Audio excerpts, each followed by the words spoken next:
प्रणाम मित्रों। आज लगभग शायद एक हफ्ते बाद वीडियो डल रही है। थोड़ा सा ऑफिस का काम ज़्यादा था, बिज़ी ज़्यादा था, नहीं बना पाया। कोई टॉपिक भी दिमाग में नहीं आ रहा था क्योंकि सोचने का समय नहीं मिल रहा था। कल परसों रात एक टॉपिक ध्यान में आया तो सोचा उसको थोड़ा सा एलोबोरेट करें, थोड़ा विस्तार करें। टॉपिक था कलयुग केवल नाम आधारा, सुमिर सुमिर नर उतरहि पारा। ये गोस्वामी तुलसीदास जी ने ये लाइन लिखी थी कलयुग के लिए। और कलयुग का इसमें सबसे अच्छा पक्ष दिखाया गया। बाकी तो कलयुग में शैतानियत ही शैतानियत है, लेकिन ये फेज़ बहुत अच्छा है। कब आएगा, कैसे आएगा, इस पे बात करेंगे। तो दोस्तों, साधकों, जो ये फेज़ है कलयुग केवल नाम आधारा, सुमिर सुमिर नर उतरहि पारा, ये फेज़ इस समय वर्किंग है, क्योंकि मेरे हिसाब से भी, कई और विद्वानों के हिसाब से भी, कलयुग अपने लास्ट फेज़ में चल रहा है। तो नाम आधारा, सुमिर सुमिर नर उतरहि पारा, नाम कौन सा नाम है? कन्फ्यूज़न यही है, क्योंकि ये लाइनें रामचरितमानस की हैं, तो ऐसा लगता है कि तुलसीदास जी कह रहे हैं कि राम का नाम लिया जाए। राम के नाम में कोई परेशानी नहीं है। जब आप राम को केवल राम के हिसाब से भजते हैं तो वो आपका राइट हार्ट चक्र एक्टिवेट करते हैं। अगर वो वास्तव में पहले से एक्टिवेट है और आप राम का नाम ले रहे हैं तो आपको अस्थमा होने का चांस है, और भी कुछ बीमारी होने की चांस है। लेकिन अगर राम को आप परमात्मा मान के, परमेश्वर मान के भजें, और राम का नाम ना भज के परमेश्वर को भजें, क्योंकि उन्होंने कहा कलयुग केवल नाम आधारा। कौन सा नाम? परमेश्वर का नाम, परमपिता का नाम, अल्लाह का नाम, अकाल पुरख का नाम,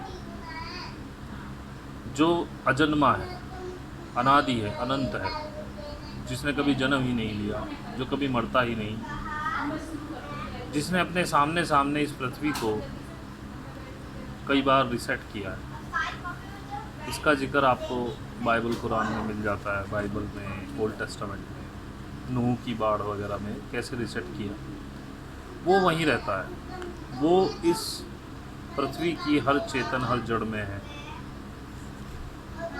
वो इतना बड़ा है कि स्वयं ही उत्पन्न होता है और स्वयं द्वारा स्वयं का ही भक्षण कर लेता है। अब ये भी एक बड़ी टेक्निकल बात है, स्वयं कैसे उत्पन्न होता है? जब हर चीज़ में ईश्वर है, तो यदि कोई पौधा, कोई पेड़ उग रहा है तो वो ईश्वर ही तो है, और हम में भी ईश्वर है। हमारे द्वारा वो अपने आप को ही भक्षण कर लेता है। तो उस परमात्मा के नाम की बात हो रही है। ये जो समय चल रहा है वो मास अवेकनिंग का चल रहा है। बहुत ज़बरदस्त अवेकनिंग इस समय हो रही है, मास लेवल पे हो रही है। मेरे हिसाब से 72-76 साधक हमारे ग्रुप में जुड़े हुए हैं, सिग्नल ग्रुप में, और उनमें से कम 12-13 बहुत अच्छा ध्यान कर रहे हैं। और किसी को यदि ध्यान करने के लिए जुड़ना हो तो आप हमारे ग्रुप में जुड़ सकते हैं। इस वीडियो के डिस्क्रिप्शन में मैं दोबारा से वो लिंक दे दूँगा। और मैं सबसे प्रार्थना करता हूँ कि केवल जुड़ने के लिए ना जुड़ें। वहाँ ऐसा कोई बात नहीं की जाती जो आपको चुटकुले सुनाए जाएँ या कुछ बात। साधक अपने एक्सपीरियंस शेयर करते हैं, जितने हम पे सॉल्व हो सकते हैं वो करते हैं, नहीं तो किसी की हेल्प लेके करते हैं उनको सॉल्व, जो उनके क्वेश्चंस होते हैं।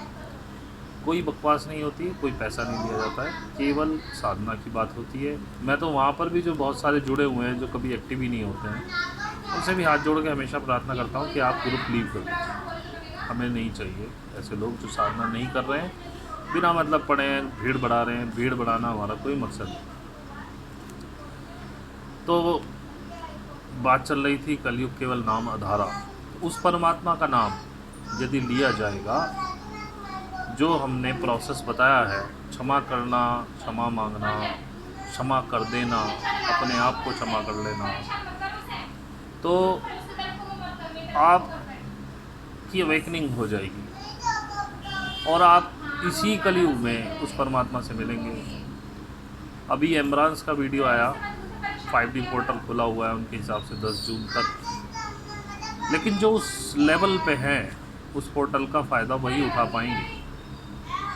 और ये पृथ्वी 5D में मूव कर चुकी है, मैं पहले भी कह चुका हूँ। 3D वाले बंदे इस समय जो अब तक बहुत अच्छे रहे थे और जो अच्छे लोग थे इस समय बहुत परेशान हो रहे थे, लेकिन 3D वाले बंदे बहुत खुश थे, एक दूसरे का छीना झपटी करके, बेईमानी करके पैसा कमा रहे थे, नाम, शोहरत, सारे सुख सुविधाएं।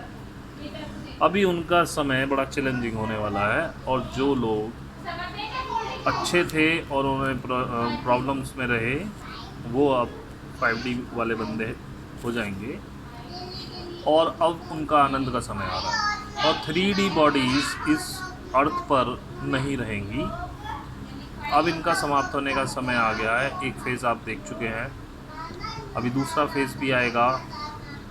कुछ जून जुलाई में नेचुरल कैलेमिटीज़ होंगी और शायद अक्टूबर में जिस थर्ड वेव की बात कर रहे हैं उसमें बहुत मास किलिंग होगी through the nature.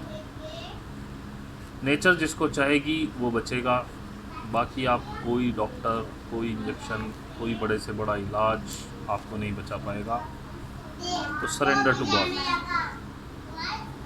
If you move to 5D, अगर आप 5D में मूव हो जाते हैं तो ही बचेंगे।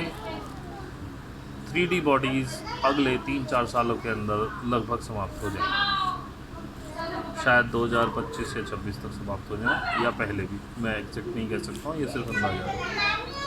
और इसके पीछे मेरे पास कोई भी कारण नहीं है, कोई भी आपकी थीसिस नहीं है जिसे मैं प्रूव कर सकूँ ये होगा, लेकिन ये होगा, ये आप देखिएगा।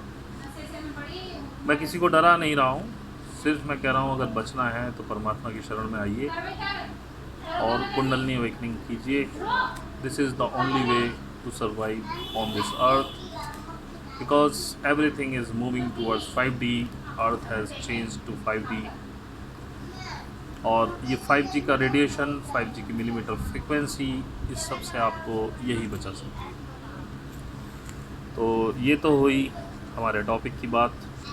एक बात और करनी थी, पिछले एक वीडियो में मैंने कहा कि हिंदू धर्म नर्सरी से 8 तक, 8 से 12 तक ईसाई धर्म मतलब बाइबल, और 12th to graduation Islam and PhDs Guru Granth Sahib. तो कुछ रिग्रेट फील करना चाहूँगा, ये जैसा सीक्वेंस बताया वैसा ही है, लेकिन सनातन धर्म में जो आदि पुरुषों के द्वारा काम हुआ है वो मुझे अभी समझ में आया, या कहें कुदरत के द्वारा समझाया गया। तो जो आदि पुरुषों के द्वारा काम हुआ है सनातन धर्म में, जो जैसे आदि गुरु शंकराचार्य थे, वो आत्म साक्षात्कारी आदमी थे, उन्होंने जिस प्रकार के मंत्रों की रचना की है, हमारे मंत्रों के उच्चारण में जो ध्वनियाँ निकलती हैं वो हमारे चक्रास को एक्टिवेट करती हैं, विभिन्न चक्रों को। तो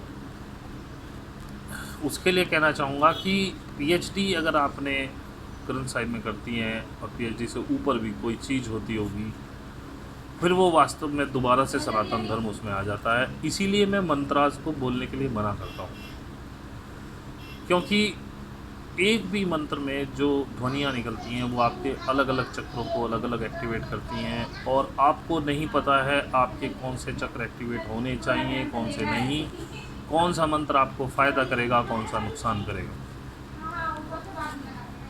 जटाटवी गलत जल प्रवाह पावित स्थले गले वलम विलंबिताम भुजंग तुंग मालिकाम। ये जो शिव तांडव स्तोत्र है, इसकी फ्रिक्वेंसी एग्जैक्ट वही है जो गॉड पार्टिकल अभी साइंटिस्ट ने ढूंढा है, उसकी फ्रिक्वेंसी जैसी। तो ये इतना गहरा है और आज कोई बताने वाला है नहीं कि कोई हमको बता दे कि कौन सा मंत्र हमारे लिए उपयुक्त है, कौन सा नहीं। इसीलिए मैं कहता हूँ। दूसरी बात, कुछ लोगों ने मतलब मेरी बात को शायद गलत समझा, या शायद मैं समझाने में असमर्थ रहा सही, कि उन्होंने कहा कि हमने प्रार्थना छोड़ दी है, हमने ये भी छोड़ दिया, वो छोड़ दिया। भाई साहब, मैंने कहा मंत्र नहीं करना है। आप आरती चालीसा कर रहे हैं, उसमें कोई प्रॉब्लम नहीं है, और ये श्रद्धा की बात है। जब आपका छूटेगा, छूट जाएगा अपने आप, सबसे अपने आप सब कुछ हो जाएगा। आप सर नहीं झुकाना है, हाथ जोड़ करके आप प्रार्थना कर सकते हैं हिंदी में कि हे परमपिता, हे राम, हे कृष्ण, मुझे ऐसा कर दो, मेरे लिए वो कर दो, ये कर दो। जो भी आप कर रहे हैं अपने लिए ना मांगे कुछ ऐसा जो इस मटेरियलिस्टिक वर्ल्ड से रिलेटेड हो। आप उनसे उनकी कृपा मांगिए, कुंडलनी का एक्टिवेशन मांगिए, अपने उनसे मिलने की इच्छा कीजिए, प्रार्थना आप कर सकते हैं। और आपको सर नहीं झुकाना है। अगर सर झुकाना है तो जैसे मुस्लिम लोग सजदा करते हैं ना, बैठ करके वज्रासन में बैठ के वो अपना माथा ज़मीन पे लगा देते हैं, तो ऐसे किसी मूर्ति के आगे नहीं करना है, किसी तस्वीर के आगे नहीं करना है। और देखिए, तस्वीर आप लगा सकते हैं, हालांकि तस्वीर में भी नेगेटिव वाइब्रेशंस आते हैं, ना लगाएं तो गुड है, लेकिन अगर किसी का मन है तो लगाए, कोई ऐसी बात नहीं है। और आपको प्रार्थना आप कर सकते हैं, मंत्र नहीं करना है, क्योंकि मंत्र में जो ध्वनियाँ आती हैं उनसे बहुत सारे चक्रास एक्टिवेट होते हैं। पता नहीं आप कौन सा एक्टिवेट करने लगे, इसके लिए नहीं करना है मंत्र। तो I think I am clear now क्या करना है, क्या नहीं करना है।